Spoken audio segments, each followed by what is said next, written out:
ఏం చూసేది ఉంటుంది? కేంద్ర మంత్రి కేంద్రము కానీ దేశంకి కానీ రాష్ట్రం కానీ ఆదర్శంగా ఉండాలి అంటే నేనేమంటున్నా, దేశం కోసం రక్షణ కోసం బేటీ బచావో బేటీ పడావో అనేటటువంటి బీజేపీ సాంప్రదాయం ఇదేనా? దేశంలో అన్ని చోట్ల అరాచకాలు జరిగితే మన తెలంగాణ అతీతం అనుకున్నాం దానికి బీజేపీలకి. తెలంగాణలో కూడా ఈ దుష్టులు ప్రారంభించిర్రు. ఇది వీళ్ళు మళ్ళీ కంటిన్యూ కాకుండా మొక్కై వంగందే మానయ్య వంగదా అన్నట్టుగా ఇప్పుడే ఆదిలోనే తుంచేస్తే ఇట్లాంటివన్నీ జరగకుండా మా ప్రభుత్వము చర్యలు పూర్తి స్థాయిలో తీసుకోవాలని నేను కోరుకుంటున్నాను. అంటే అప్పటికి కేసు ఫైల్ కాలేదు కదా, వాళ్ళు వచ్చి కంప్లైంట్ చేసిండ్రు. కేసు ఫైల్ అయినా ఎంబడే ఇక్కడ దరిద్రుడు పారిపోయింది, ఇక్కడ లేకుండా పారిపోయింది. కాబట్టి వాళ్ళు ముందస్తు జాగ్రత్తలో ఉన్నారు.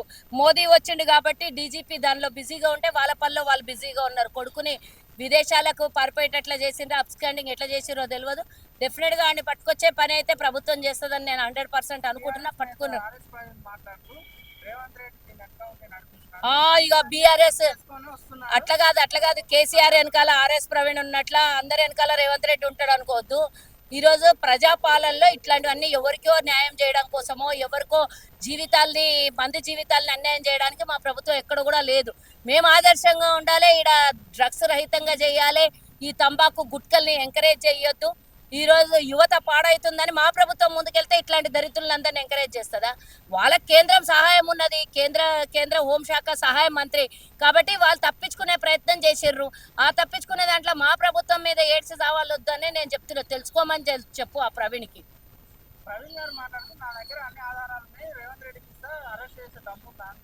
తెచ్చి మనం అరెస్ట్ చేసే దమ్మేముంటది? విచారణ రేవంత్ రెడ్డి అరెస్ట్ చేసేది, పోలీసు వాళ్ళు అరెస్ట్ చేస్తాడు. పొయ్యి నువ్వు పోలీస్ స్టేషన్లు ఇచ్చిరా, రేవంత్ రెడ్డి గారికి ఇచ్చేది ఉంటే డైరెక్ట్ మీడియాలనే పెట్టు. అవసరం లేదు రేవంత్ రెడ్డి దగ్గర పోయి ఇచ్చేది. మా దగ్గర మీలాగా అమ్ముడు పోయే అధికారులు, అమ్ముడు పోయే మంత్రులు, అమ్ముడు పోయే ముఖ్యమంత్రి ఉండడు. మా దగ్గర విచారణ పూర్తి స్థాయిలో కరెక్ట్గా ఉంటుంది. అయినా ప్రవీణ్ గురించి ఎందుకు మాట్లాడుతున్నామో నాకు అర్థం కావట్లేదు. పనికి మాలిన వాళ్ళని తీసుకొని వచ్చి వాళ్ళని హైప్ చేసి ఏమైనా ఆధారాలు ఉంటే పిఎస్లో సబ్మిట్ చేయమను. ఆ ఆధారాలన్నీ తీసుకొచ్చి మీడియాకు చూపించమను. దానికి ఆధారాలు సరిపోయినాయి అంటే 100% చట్టం ఇవ్వని చుట్టం కాదని నిరూపించుకునే 100% మేము న్యాయం చేసే పరిస్థితిలో ఉంటాము.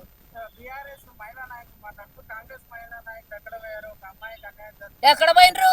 రోజు మాట్లాడుతూనే ఉన్నాం, రోజు కొట్లాడుతూనే ఉన్నాం. వాళ్ళలాగా ప్రభుత్వంలో ఉండి దాచుకునే ప్రయత్నం మేము చెయ్యం. ప్రభుత్వంలో ఉన్నా కూడా ప్రశ్నిస్తున్నాం మేము. తీస్తారు, నా పేరు తీయకపోతే ఇంకెవరికి పొద్దు గడుస్తుంది? ఆ బీఆర్ఎస్ వాళ్ళకి అంతే కదా. పండ్లున్న చెట్టుకే రాళ్ళు కొడతారు. మాట్లాడేటోళ్ళం మేమే కాబట్టి మా గురించే మాట్లాడతారు. అయినా మేమేమి ఎవరికేమి వాళ్ళకి భయపడో దాచుకునే లేకపోతే ప్రభుత్వం ఉన్నదనో మేము మాట్లాడకుండా ఉన్నాం. న్యాయం కోసం మాట్లాడేటోళ్ళం, ధర్మం కోసం నిలబడేటోళ్ళం. బీజేపీల ధర్మం కాదు బాబు ఇది. నిజంగా లోకరక్షణ ధర్మం మాది, మా ప్రభుత్వాన్ని, మా పార్టీది. కాబట్టి దాని వెనకాలనే మేము నడుస్తున్నాం. ఎప్పుడైనా సరే ప్రశ్నించే గొంతులు మావి, ప్రశ్నిస్తూనే ఉంటాము. తప్పకుండా శిక్షలు వేసే వరకు మా ప్రభుత్వం ఏమి వెనక్కిపోదు. అది ఎవరు చేశారో వాళ్ళని తెలుసుకోమనాలి. మమ్మల్ని అడిగితే మేమేం అడుగుతాము? పోయి వాళ్ళకి ఎవరైనా శత్రువులు ఉన్నారేమో, కిషన్ రెడ్డి శత్రువా, లేకపోతే ఈటల రాజేందర్ శత్రువా, లేకపోతే ఇంకొకరు శత్రువా, ఎవరికి ఉన్నారు? ఎవరు ప్రతిపక్షంలో మేము లేము, గవర్నమెంట్లో ఉన్నాము. మీరు ప్రతిపక్షాలు అంటే మీరు కొట్టుకొని సావండి. దానికి మమ్మల్ని ఎందుకు ఇన్వాల్వ్ చేస్తుర్రు? ఏమన్నా అక్కడే ఇచ్చుకునే తీసుకునే లోపల ఎక్కడైనా వ్యవహారం కుదరలేదేమో కాబట్టి లొల్లీలు చేస్తున్నారు బయటికి. ఆ ఇచ్చుకునే పుచ్చుకునే వ్యవహారం మళ్ళీ ఏమన్నా కరెక్ట్గా దొరికానంటే మళ్ళీ అన్ని క్లోజ్ అయిపోతాయి. చూద్దాం, ఇదే ట్రాక్ మీద పనిచేయమనండి బీఆర్ఎస్ వాళ్ళకు నిజాయితీమైనటువంటి ట్రాక్ మీద పనిచేయమనండి. నేను సవాల్ ఇస్తున్నా విఎస్ఆర్ ఛానల్ ద్వారా. ఇదే విధంగా బీజేపీని ఇండైరెక్ట్ గా కాదు డైరెక్ట్ గా అటాక్ చేయండి. ఇండైరెక్ట్ గా మీ నాయకులు పోయి ఢిల్లీలో కలవకుండా ఏదైతే కాళేశ్వరం మీద క్లీన్ చీట్ తీసుకొచ్చుకునే ప్రయత్నం మీరు ఏదైతే చేసినో అట్లాంటివి కాకుండా న్యాయమైనటువంటిది రోడ్డు మీద వచ్చి ఒల్లుడు కాదు, ఇండైరెక్ట్ గా వాళ్ళకి సపోర్టివ్ గా ఉండకుండా డైరెక్ట్ అటాక్ చేయండి. దమ్మున్న వాళ్ళు అయితే మేము మీకు సవాలుకు మేము జవాబు చెప్పడానికి రెడీగా ఉన్నాం. దొంగలు మీరు అయ్యండి, దొంగనే వచ్చి దొంగ అరిచినట్టు మీరందరు కలిసి దొంగలు ఒక దిక్కు అయ్యి మీరు చేసుకునే ప్రశ్నలకు మీరు చేసుకునే తప్పుడు వ్యవహారాలకు కాంగ్రెస్ కి మా ప్రభుత్వానికి ఏం సంబంధము? ప్రభుత్వంలో ఒక చట్టం ఉన్నది, చట్టంలో పోలీసు వాళ్ళు ఉన్నారు. ఆ పోలీసు వాళ్ళు వాళ్ళ పని వాళ్ళు చేసుకుంటూ పోతారు. ఎలాంటి తప్పుల్ని ఉపేక్షించేది లేదు, ఎవరిని ఉపేక్షించేది లేదు. చట్టం ఎవరికి చుట్టం కాదు. ఇక్కడ న్యాయం ఏం చేయగలుగుతామమ్మా చెప్పండి? ఇది ప్రభుత్వ పరంగా ప్రభుత్వము వాడికి శిక్ష వేస్తే అది న్యాయం జరగదు. అమ్మాయికి శిక్ష ఎలాగో పడాలి, కానీ అమ్మాయికి జరిగినటువంటి ఇబ్బంది సొసైటీలో రేపు పొద్దున అమ్మాయి బతకడం కోసం మాత్రం తప్పకుండా వాడికి శిక్ష ఇవ్వాలి. తప్పు జరిగినోడి మీద నేరం ఆరోపణ అయినటువంటి నేరం రుజువైన వెంబడే వాడికి శిక్ష ఇవ్వాలి.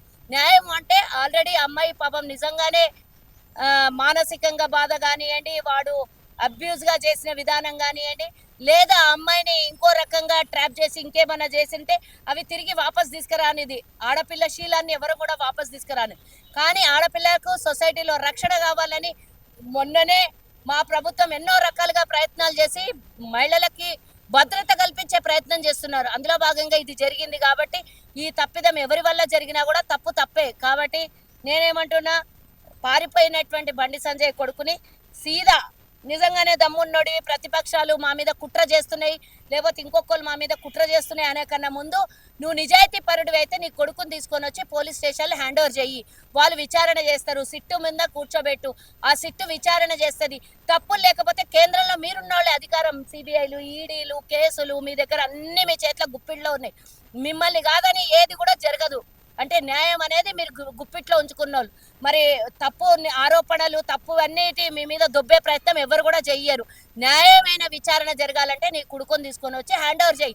అప్పుడే నువ్వు నిజమైనటువంటి శంఖంలో పోసినటువంటి తీర్థమని మేము ఒప్పుకుంటాము. లేదా బీజేపీకి అలవాటు ఉన్నటువంటిది ఎన్ని తప్పులు చేసినా శంఖంలో పోస్తే బీజేపీ కండువా కప్పుకుంటే ఏ విధంగా తీర్థం అవుతుందో శంఖంలో పోసిన తీర్థం కావద్దు. నిజమైన ప్రజల ముందు నువ్వు సవాల్ విసురుతున్నాం మేము. నువ్వు దమ్మున్నోనివి అయితే నీ కొడుకుని తీసుకొని వచ్చి విచారణకి ఆదేశాలు ఇచ్చి వాళ్ళని హ్యాండ్ ఓవర్ చేయి నీ కొడుకుకి అని అంటున్నాం. Subscribe us and press the bell icon for more interesting updates.